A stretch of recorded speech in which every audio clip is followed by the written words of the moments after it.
नमस्कार सभी विद्यार्थियों का हार्दिक स्वागत। आज का जो टॉपिक है वो आपके स्टडी से संबंधित है कि अध्ययन के समय कौन कौन सी बातें हैं जिनको आपको ध्यान में रखना है ताकि आप जो अध्ययन कर रहे हैं उसका पूरा फ़ायदा आपको मिले और लास्ट तक आपने जो अध्ययन किया है वो आपको याद रहे। कुछ महत्वपूर्ण टिप्स हैं, स्टडी से संबंधित महत्वपूर्ण बातें हैं जिनको आपको ध्यान में रखना है। आज हम उन बातों के बारे में आपसे बातचीत करेंगे। तो शुरू करते हैं। स्टडी के समय ध्यान रखने योग्य बातें। विद्यार्थियों को स्टडी करते समय कुछ महत्वपूर्ण बिंदुओं को ध्यान में रखना है ताकि विद्यार्थी जो अध्ययन करें, जो स्टडी करें, उसका विद्यार्थी को पूरा फ़ायदा मिले और अच्छे परिणाम, अच्छे मार्क्स उनको मिले। इसके लिए ज़रूरी है कि कुछ टिप्स हैं जिनको आपको ध्यान में रखना है। नंबर 1 कि स्टडी हमेशा टेबल कुर्सी पर बैठकर ही करें, बिस्तर पर लेटकर बिल्कुल भी न करें। ये हमारी समस्या है कि जब हम स्टडी करते हैं तो बिस्तर पर लेट के करते हैं, जिसके कारण क्या होता है कि जो आप अध्ययन करते हैं वो आपके दिमाग में बिल्कुल भी नहीं जाता है और नींद आने लगती है। तो इसलिए ज़रूरी है कि आप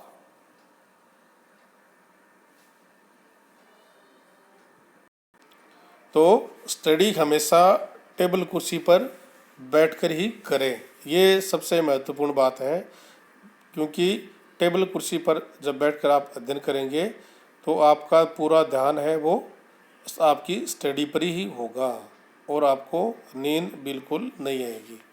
तो बिस्तर पर लेटकर बिल्कुल भी न करें और हमेशा टेबल कुर्सी पर बैठकर ही अध्ययन करें। सेकंड नंबर कि स्टडी के समय टेलीविज़न बंद रखें और रेडियो पर गाना या संगीत ना सुने। अब बहुत से विद्यार्थी हैं, उनकी आदत में शुमार होता है कि वो टेलीविज़न साथ में चालू रखते हैं और साथ ही रेडियो भी चालू रखते हैं, उन पर संगीत सुनते रहते हैं, मोबाइल में उन पर गाना बजता रहता है। तो इससे क्या होगा कि आपका जो अध्ययन है वो बहुत ज़्यादा प्रभावित होगा, क्योंकि आपका ध्यान तो या तो संगीत की तरफ होगा या आपका ध्यान टेलीविज़न की तरफ होगा, अध्ययन की तरफ आपका ध्यान नहीं जाएगा। तो जब भी आप स्टडी करें, कोई भी टाइम हो, मॉर्निंग टाइम हो या इवनिंग टाइम हो, तो सबसे पहले आप स्टडी स्टार्ट करने से पहले आप अपना टेलीविज़न है उसको बंद कर दें और रेडियो या मोबाइल पर अगर आप कोई गाना वगैरह सुन रहे हैं तो उसको भी आप बंद कर दें।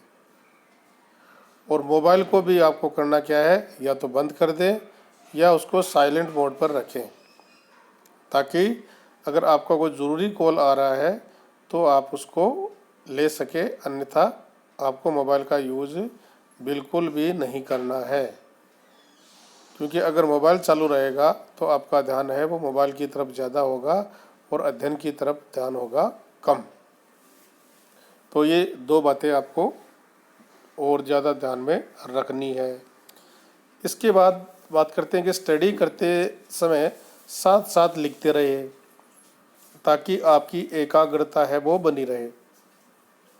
अगर आप स्टडी करते समय साथ साथ लिखते रहते हैं तो आपकी एकाग्रता है वो अध्ययन में बनी रहेगी और भविष्य के लिए आपके नोट्स भी तैयार हो जाएंगे।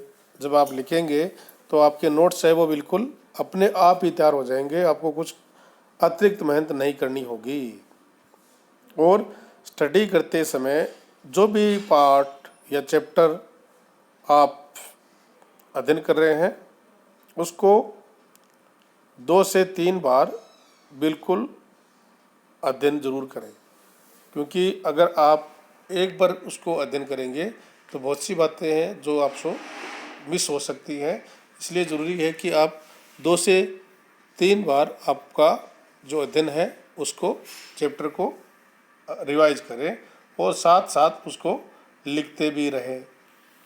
क्योंकि अगर आपने चाहे एक ही चैप्टर तैयार किया हो, लेकिन जब आप उसको 2 से 3 बार उसका अध्ययन करेंगे और साथ साथ लिखते रहेंगे तो आपको वो चैप्टर है वो याद हो जाएगा, उसमें आपको कोई प्रॉब्लम नहीं आएगी।